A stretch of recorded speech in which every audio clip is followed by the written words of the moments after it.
Yeah, good morning. You're welcome to Friday morning, 3rd May 2024, to Bystanders at Newsstand. My name is Kolade Folari, the Dash Prince. Yes, we're here live in the commercial capital of Nigeria, Lagos, especially here in Ogba. It's been drizzling, and we say we apologize for starting rather late. The rain has been heavy and it's still raining seriously. So we decided to come to this shed around here.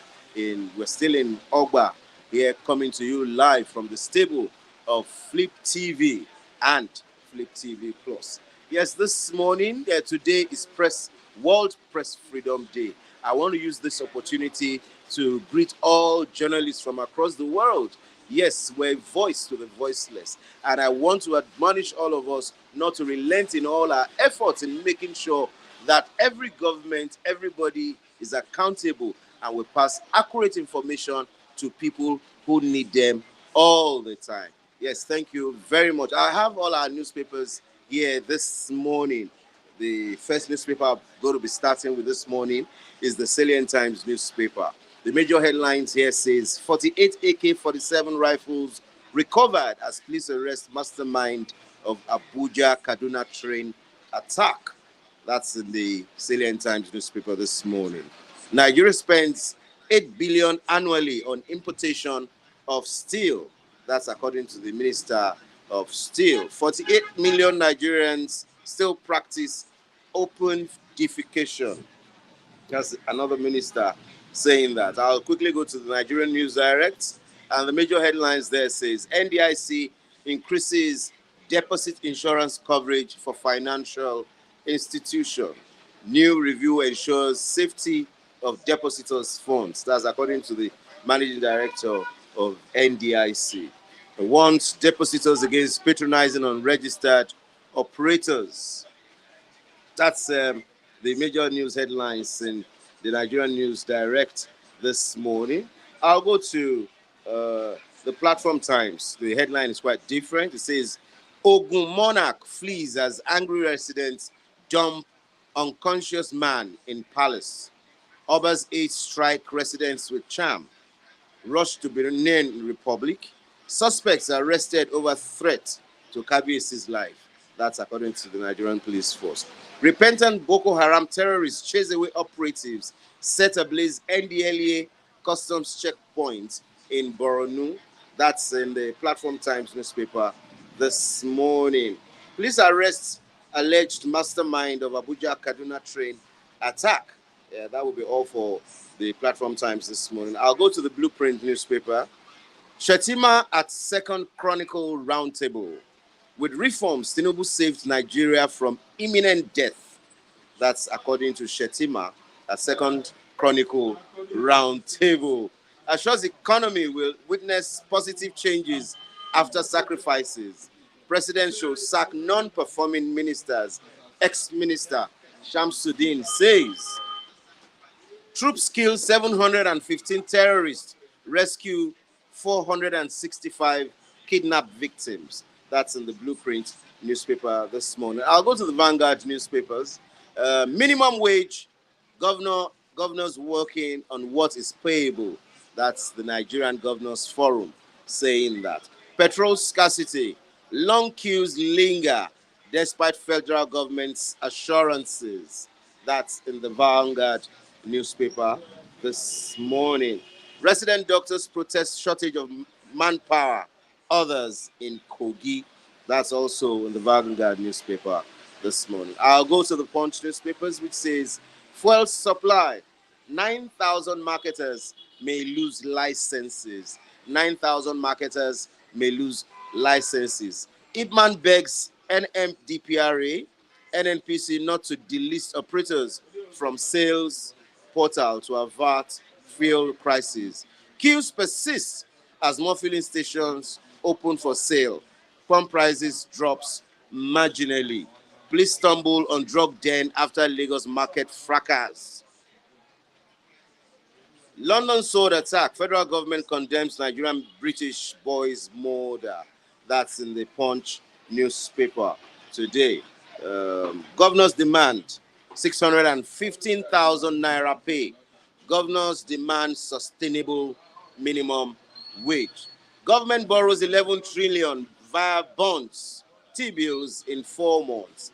EFCC to move against schools charging dollars. I'll go to the Daily Trust this morning, and the major headline in the Daily Trust newspaper says, Repentant Boko Haram members invade police station in Borno. We won't blame Buhari for our challenges. That's Shetima saying.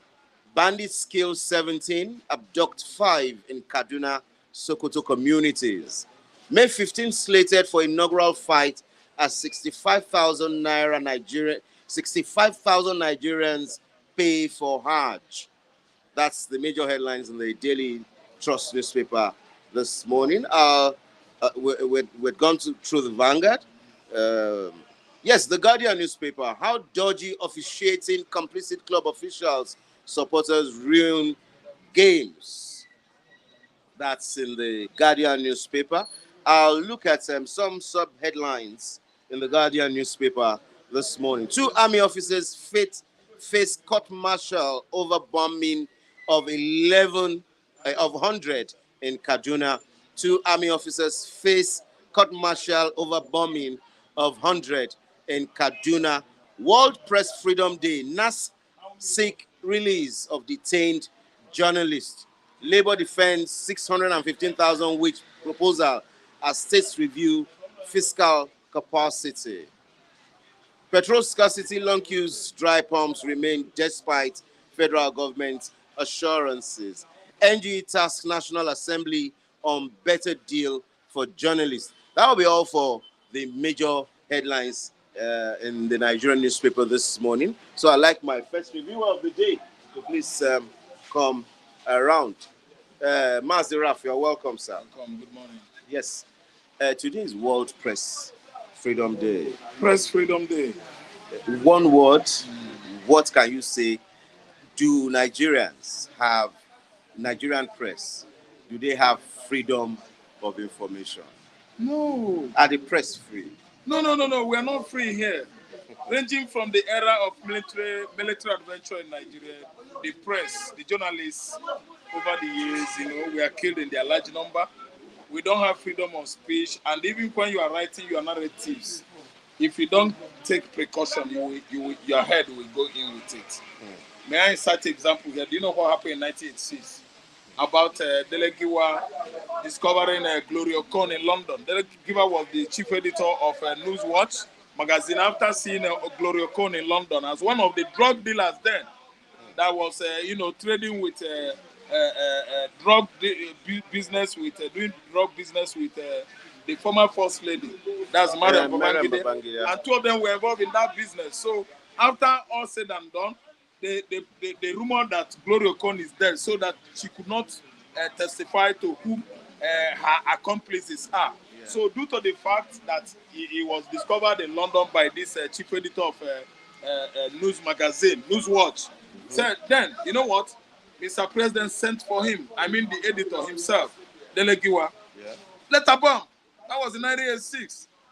See, letter bomb was delivered to him by Hakilo, Boba Marwa, and the rest of them. And this chief editor, on receiving that letter bomb, what happened? As he was about opening it, it triggered off. It triggered off, and Delegiwa today died. And everybody knew that it was Nigerian government that killed Delegiwa. Because all of us, vital information he has at his disposal. He discovered in London that the so-called person, the dead person, is still alive. He went to her. She went to her. Gloria Okon said, "Oh my God, blah blah blah blah blah." Immediately, Babangida heard about it. He called this man, confided in him not to open up. But being whom press, what press is, they don't hide information. I don't understand. They don't have news like that.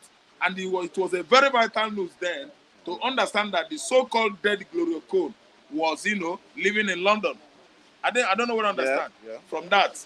From there today, Delegiwa was killed, sent to his earlier grave in 1986. And today, nobody did everything about it. Oga, freedom of speech. Are you telling me World Press Day? When during the former USSR, under the regime of Mikhail Gorbachev and Boris Yeltsin, 2 of them, most of the USSR critics, all of them were being killed. Some were shot in the bedrooms from the back in their sitting rooms because of court operation of the KGB, House of Kremlin. If they say anything about communist regime, they will send after them.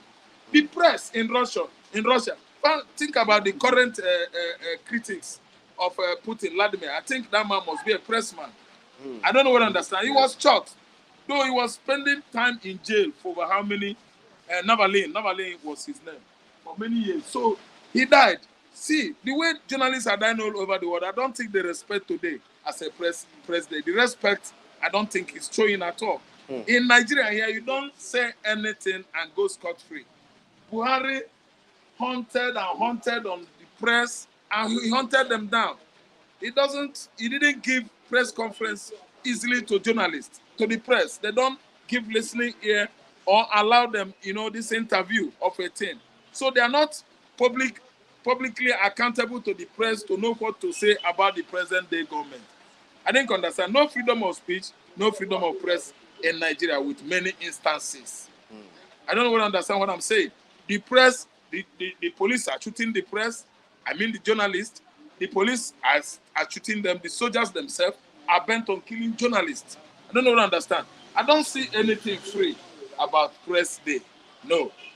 No. Yes, there's freedom of expression as enshrined in the Nigerian Constitution in Section 39(1), subsection 1. So that means if the press are being gagged, the association of press journalist associations and all that, what are they supposed to do in this situation? They are trying their best. The press, the Journalist Association of Nigeria, they are trying their best. They are together each and every time there's an important event or prevailing situation, like political impasse or crisis, like what happened in 2020. Sorry, you see how the press they cooperated before this man was incarcerated. No, earlier this man was incarcerated. I mean, Omo Elechowore. The press was up and hand, doing what they could to make sure that they did not at least kill that young man. When they went to court, he was attacked in the court by the DSS. Press, we were writing and we were shouting. I was one of the person that was shouting and ranting, saying that this is just like an assassination of the justice himself right in the courtroom. Because the way and the manner DSS handled their show that day, manhandling and bullying him in the presence of the so-called judges. Is it right? DSS, what do they epitomize in the society or in a democratic society? Are they not just security agency to protect the citizens? But you see what happened that day in the court? They bullied Omo Elechowore, they beat him, they almost strangulated him in the court of justice, court of law. I don't know what I understand. Law court, such things should not be allowed to be happening there. So what I'm trying to say is that Buhari bullied the press. He bullied them and bullied them into silencing them, not to be writing what is going on in the northeast, all about insecurity by Boko Haram insurgents and Fulani herdsmen, terrorists as well. Buhari almost silenced all of them. Press was not doing enough job. And as I'm talking to you now, the press in Nigeria is not free. If it is free in Lagos, Scholar is not free in Igbo land. Ask me why. I'm giving many examples. There's war going on in Biafra land. They are killing Igbos on daily basis, shooting the youths at Omoma community, Olo, where Hope Uzodinma hails from. Nobody is writing all these things that are happening in Imo State. See, the other day, they were abusing, bombing ESN, that we are running, chasing after those kids, herdsmen that went to Niboni Senugo and killed people there. ESN went out there into the bush, into those bush where the farmland were cultivated, running after these herdsmen, armed herdsmen. They were exchanging fire. Nigerian police, they used helicopter, Nigerian soldier, bombing those ESN. Imagine, people were coming in, shouting, war going on in Igbo land, and the press, Nigerian journalists, the press is not covering it. Nothing is being covered in Igbo land. I'm telling you the truth. They only cover their political meetings, their political workshops, whatever. Anytime they have rally, APC go to rally, or PDP or Labour, that is when journalists or the press will just carry it. But they are not telling us about the insecurity going on in Igbo land. Soldier and the community members and the youths and the elders. Sometimes soldier will go to Igbo market, Eke Ototo, in Osumogu, and set the whole market ablaze. It is there now. Go there and see the ruin of the dilapidated facilities over there where the Igbo Igbo communities are selling their businesses, they're doing their businesses. They set it ablaze, killing youths, shooting everybody, shooting mama and papa. Sometimes they do wele farmers, old men that were farming in the farmland. Last year, shooting those men, giving them all manner of corporal punishments in the bush there. I'm telling you, they are not doing any work to cover what is happening in Igbo land. Igbo land is a different country. That's why we've been hammering on this peaceful agitation of Biafra. I'm telling you, press is not doing enough to cover what is happening in the southeastern Nigeria. If you have your phone, follow your social media. Kola, you will know what I'm saying. Okay. Lots and lots of things are happening in Igbo land, and we are not being told. Now, generally, we're not getting any information from the press. If we look at it generally, you mentioned something about the time of Buhari, that the press was guarded. What of this Tinubu era? This Tinubu era, it's getting to worse. Because I'm expected that I would have known, the whole Nigeria would have known whom their chief of army staff is. It is the press that will make this known to the entire public. Publicity. That's the meaning of publicity, making public. But there are momming, keeping mum on some issues happening around Nigeria. I mean the press. They are not doing enough. Do you imagine that after we read and hear what our Igbo brothers are singing and saying on social media, we expect that anytime we come early morning, we see it on the front pages of newspaper. But on getting to the paper stands, none are captioned. They don't write it. I'm telling you, I'm an Igbo man, my Oga. They are not telling us what is happening in Igbo land. We were shocked that federal government has even warned the press to stay clear from all the operations of 82 Mechanized Division Enugu. What that is happening in that barracks, they are not showing it. They are not telling us. Killings of the police in the southeastern Nigeria, the police shooting and shooting innocent youth in Anambra State, Inuli. That kid that was shot, bled, caught that 8-month-old boy at Uli into two. It was only on social media. It wasn't on the paper. Yes, last year, I went through the whole papers. It was not there. So there are limitations. They limit press operation. I'm telling you, in Nigeria, the way the press operates in Nigeria is limited. Federal government has actually curbed freedom of press in Nigeria. They curbed it, they checkmate it, that there are levels at which they will operate. There are levels they cannot. But don't you think this present government is media friendly, considering the fact that even our president runs media houses? He runs media houses, but there are things, if you say, they will threaten you. Why am I saying this? Yesterday, Obi was threatened to go to jail. Threatened. They threatened that he Who threatened him? Federal government now. Kayamus, number one, starting from the election. During the immediately after president election of last year, Kayamos was threatening to arrest Obi. Kayamo, everybody, but you know, he was not given the post. Kayamo does not have the power to arrest now, Obi. This is your press writing. This one now, not the social media. It is the so-called press writing. It's on the front page of the newspaper. Kayamo was threatening that Obi and Dati committed treasonable felony. For Dati to have said, I will never address Tinubu as my president. He wrote it there, not on social media. The next day, Kayamo's replied, treasonable felony. The one Obi said, the next day, Kayamo replied. Before they went to court, Kayamo started threatening taking Obi to court. Now, Obi has spoken recently on the coastal line or highway from Lagos, Ekwe to Cross River State. Do you know what they said? They replied him that they are going to arrest Obi for saying the speech, truth, making that speech that over $200 million worth of properties are going down. Are you listening to me? Now, they are following him, attacking him, verbal attack, even on the paper that they threatened to arrest Obi. I saw it this morning, I saw it on social media, and the most concerned Nigerian youth, citizens, are putting fire. We are fueling it up. We are begging federal government, please arrest Obi, let us see you. I have heard some youth shouting this morning, please go and arrest him so that all will be well with Nigeria. Go and arrest him so that we take that as an excuse and tell you that your populations of your soldiers and the police, immigration and customs and other paramilitary and military forces in Nigeria are not up to 20 million. And we are more than 230 million. I mean, able-bodied youths in Nigeria. So we are going to tackle them. Yes, it's nice having you on the program this morning. Yes, Mr. Kule, you're welcome to bystanders at the newsstand. We are sorry we had to come under this shed because of the rain. Yeah, me, I'm Yeah, even enjoying it. I like it. I like it more. On a wet day, man. A wet, what's it called? A it's a wet wet Friday. day, a Wet wet Friday. Friday. Thank God for life, and we really appreciate what Flip is doing there. Okay, now, do you think this government has done enough in giving press freedom? Well, happy press, free press day, free press, freedom day, right? World Press Freedom Day. What press freedom days, and I really facilitate with the press. And I can say generally, the government has done so well about giving the press freedom.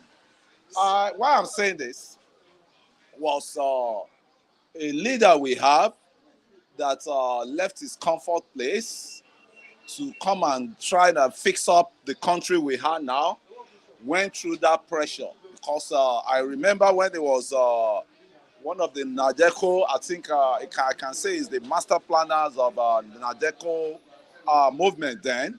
And we knew what he faced under Abacha regime then. So there was no freedom of press. There was guerrilla, press then, that you have to move all around these nations, especially in the West here, where the whole thing was so loud. These journalists you're saying today, we need to give them kudos. The Alake of this world, the Adenuga, is it Adenuga or Kunuga, the press secretary to the, what's it called? One of the press secretary to the president now. Let's give them that kudos that they brought sanitations, so they brought sanitation into the press world, and it's worth celebrating. Because I could remember then, none of them can stay in their office to even publish any, to make any publications. They have to go on the ground. They go into bushes in all this, all this local terrain.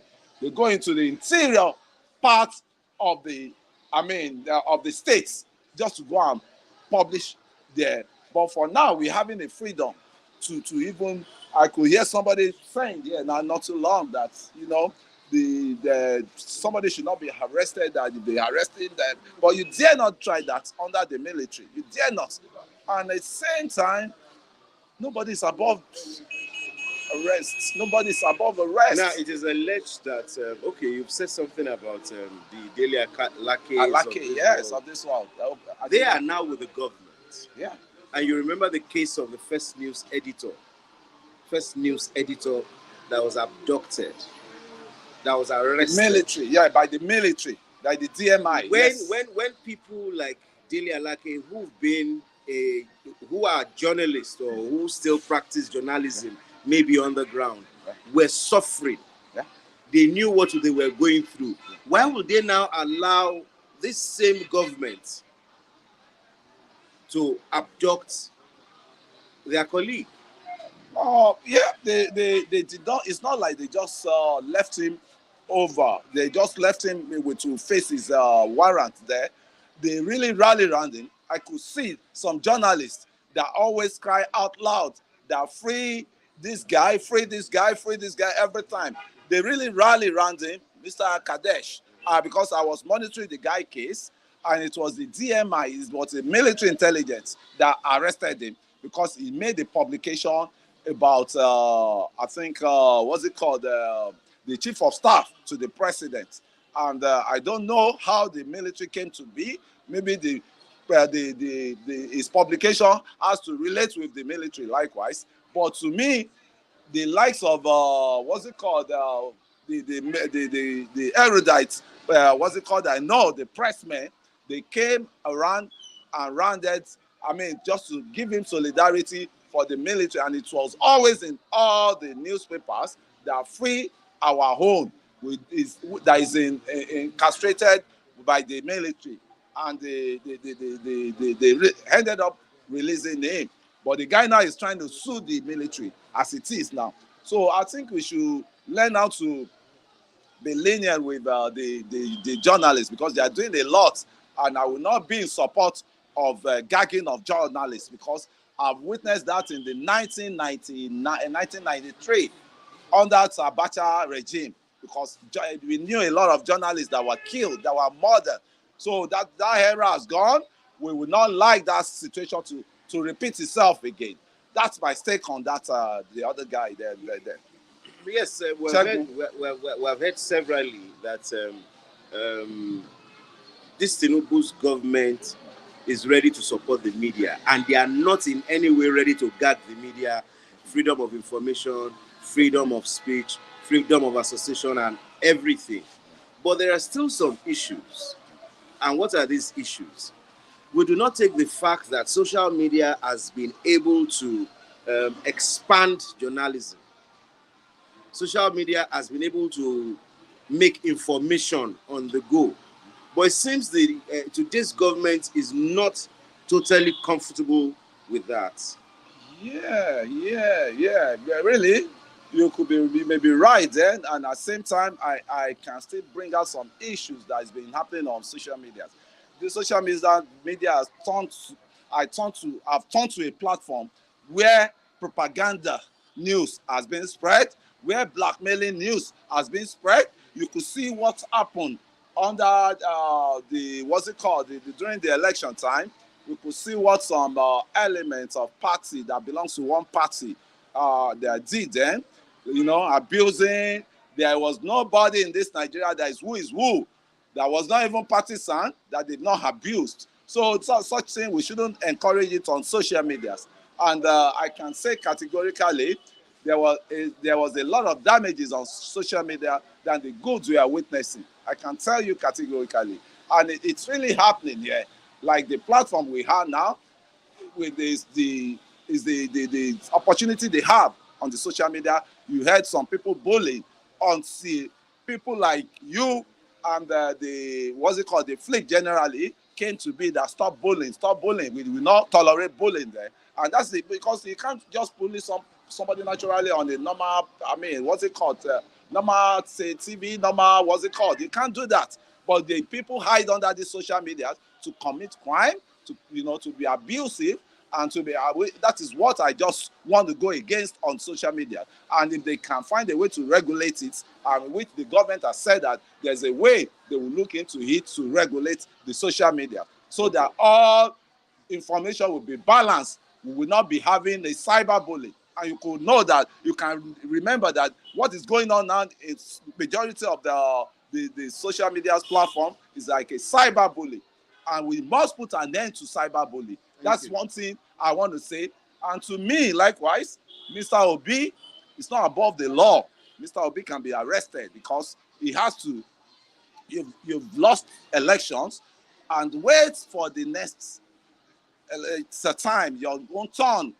4 years time now, you will be justly to go for another election. If you say such, that means you want to. He does not have freedom of expression. He does, but the incitement. So do you think the case on his head now is incitement? Do you think he doesn't have a right to look into the activities of the government of the day? He has a right, but what he's saying now is inciting people, inciting the masses, inciting the youth that were his followers, and those ones now has been misled, man, and they are what? They are just carrying fake information all around, because the project that is going on from Lagos to Calabar is going to be a productive, project for Nigeria, because all the two states are coastal states. And what are we looking at? No. All the two states are coastal states. On a quick note, a quick one. It was the Lagos-Abuja road that had been in the plan of the government before. Yeah. That they said people will get to Abuja in 4 hours. 4 hours, yeah. Now, all of a sudden, they changed gear towards Lagos-Calabar Coastal Highway Road. Why? Why is Abuja has benefited a lot on infrastructural developments. And we need to remember Calabar likewise. We need to remember the coastal line. We need to remember the seaports in Calabar, that it has to be functioning. Not only Lagos ports. People have been clamoring, what's happened to on the port? What happened to Calabar port? And somebody is here to open up Calabar ports, so that there won't be just Lagos ports that is working, and they have been complaining that it's just a favorism for Lagos port alone to be working, why not them considering the other ports? You can ship so that you can ship your goods into Calabar port instead of going into already locked down, jam-packed Lagos port here. So I don't see anything wrong. It's only people that short of knowledge, that short of, they're putting in electoral politics into politics, what's it called, hatred into this platform. And I really like what Umar is saying. And Umar, I think, is my man of the month or man of the day for now. Because you said something that I want to quickly take you back to. Do you know Umar almost talked down a journalist 2 days ago for talking to him? Arrogantly, he wanted to talk down a journalist. Yeah, we know the journalist. The journalist. No. We know you. We know journalists. Let me just say. Okay. You may be excluded, but we know the journalists. What we are having now is envelope journalism. Envelope journalism. What do you mean by envelope journalism? What did I mean? Journalists always have their loyal people. There's some politicians they are loyal to. Can I tell you what? There was a TV stations that went on running down our president. Doing that on that TV. I don't want to mention name, because if you want me to mention him, I can mention the name of the TV. And what happened? The man even went to the extent of duplicating materials of CD, started deforming the president, deforming everybody. And what happened? When the law took its effect on the man, they went to court, they went to appeal court, and they went to high court, they went to appeal court, they went to Supreme Court. The man was flushed down. And what happened? He ended up begging. And his counsel was, what's it called? The counsel was one son that went on begging the person they offended. And the person they offended was Ezekome. Ezekome went on begging the current president we have now. And they told them, just apologize in all the newspaper. So that's what I'm saying. There are some journalists that what they are allied, their alliance is with the opposition party, and there's journalists that their alliance is with the current governments in power, man. So to me, you need to mind your speech, the way you speak with the government. Let's just quickly look at this report from leadership. Leadership reports that EIA is the assessment of the environmental consequences of a plan, policy, program, or actual projects prior to the decision to move forward with the proposed action. At a media briefing by the Minister of Works, a television reporter, Laila Johnson Salami of Arise News Channel, had posed a question to Umahi about the EIA on the much talked about Lagos Highway project. But a drama ensued before she was able to ask the minister the question. So the EIA is the guy's headache now, right? The EIA is not the guy's headache. EIA is Nigeria's headache now. Definitely. But do you know there has to be environmental impact assessment on that road? And it was just done April 22. And they swung into action on the 1st of May. Mr. Kadesh, either there's environmental importation on that road, what I want is a good infrastructure on grants, so that we won't just be nagging on development that is coming. It's going to come, and everybody will be a beneficiary of it, especially our seaports. Since you don't even believe in EIA, I don't believe it. It's a propaganda thing. Thank you very much. Good morning, Mr. Chinedu. You're welcome to Bystanders at the newsstand. Today is World Press Freedom Day. Will you all want to say one or two things to fellow journalists from across the world?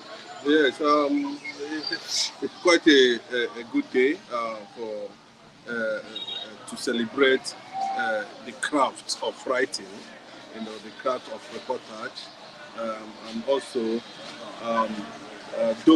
celebrate those who have been, who has contributed globally to the development of the society, and especially, the pen industry.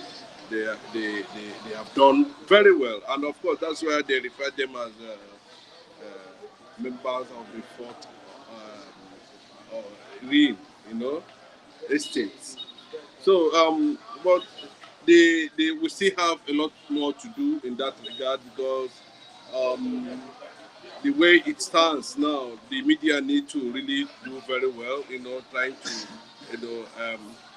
check uh, excesses, of leadership across the world, and of course, particularly Nigeria, where it's been believed that, Nigeria situation today is underreported, and the media really need to step up in that direction. As it stands now, kudos to the Nigerian media personnel and industry, for a job well done. Okay, thank you very much. Let's look at federal government and state government disagree over minimum wage, because the state government is saying they cannot toe the line of whatever the labor is saying. But when the federal government makes their pronouncement, then they will now tell them what they can sustainably pay their workers.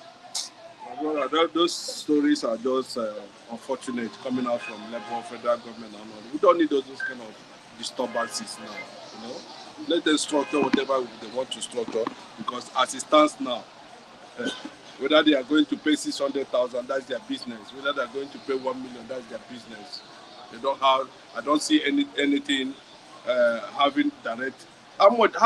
Go outside the world. How much they pay monthly in a place like Canada or America? And each person, government worker, will be earning up to 600,000. Then what of those who are not employed? What are they going to do? And of course, this triple the inflation, have a reaction on the inflation aspect, and also create more economic uncertainty for Nigerians. These are not the things we need to be talking about, because let us just leave it to them, let them do whatever they want to do. But for me, I do not see any light. Whether they are federal government, state are bargaining or debating how much they are going to pay.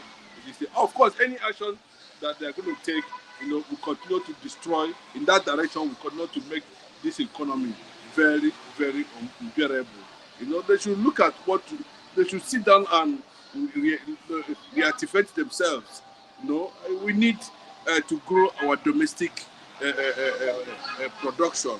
That's the most important thing. It's not about 500,000 per month, 300. What of those who are not, who are not under government payroll? What are they going to do? What of those who cannot be able to meet up? How are they going to? Because definitely once that increase is being done, you can start buying a bag of rice for 150,000. It affects everything. You understand? Like the usual Yoruba proverb that the market that the billionaire's wife goes is the same market the teacher's wife go. So when billionaire's wife can afford a bag of rice of 250, the teacher's wife cannot even afford a cup. They will continue to mess up this country the more until it get to a point, a serious revolution will take place. That is just it. Yeah, that's my take on that. Thank you. Yes, now looking at the federal government gave us assurances that this fuel scarcity will end by Wednesday. Today is Friday, and the situation is getting worse. Of course, that is not the first time we are seeing this kind of a thing. We know that at the end of the day, they will find a way to, resolve it. I've seen a certain report blaming the issue of fuel scarcity strictly on the NMPC, and some other factors. But that's not the issue. I believe that the government will know what to do at the end of the day, so that we'll have more fuel, for our economy. Of course, yes, for the government to run on their own, on the way they believe that the economy should go. They have everything. They have what it takes, to do anything they like. But for me, they say NPC is the problem. Whatever is the problem, that's their business. Because as it stands now, Nigerians are carrying the burden of uncertainty, and until we see, what effort that will happen. Well, to God's glory be that. Thank you very much, Mr. Chinedu. It's nice having you on Bystanders at the New Star. Yes, thank you very much to our reviewers that were able to talk to today. A lot of our reviewers, when this rain started, had to move around looking for cover one way or the other. And since we started here, we've not been able to see some of them come around. I also want to thank our viewers from across the globe. We thank Biafra, that's his name here. He talks about market burning by soldiers.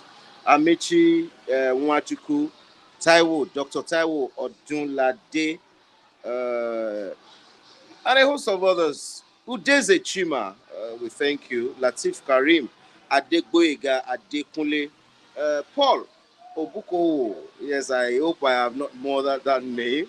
We thank you for your contribution. We thank Blessed One. We thank David A, Daddy H. We thank Ijinle TV. We thank you all, David Okafor. Say thank you to you. But also, I want to also crave our indulgence to please let's not cyberbully ourselves. Everybody has right to their opinion. Everybody has right to say whatever they want to say. But this platform will not tolerate abuse.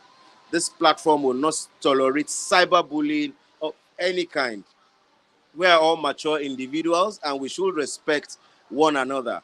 And as the saying goes, respect is reciprocal.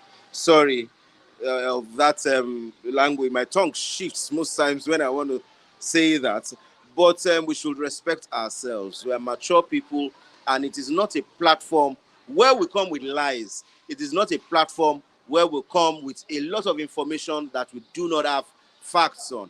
I'll use the opportunity to say bye for now on Bystanders at Newsstand. My name is Kolade Folari Kadesh Prince. We'll see you tomorrow, same time. Bye for now.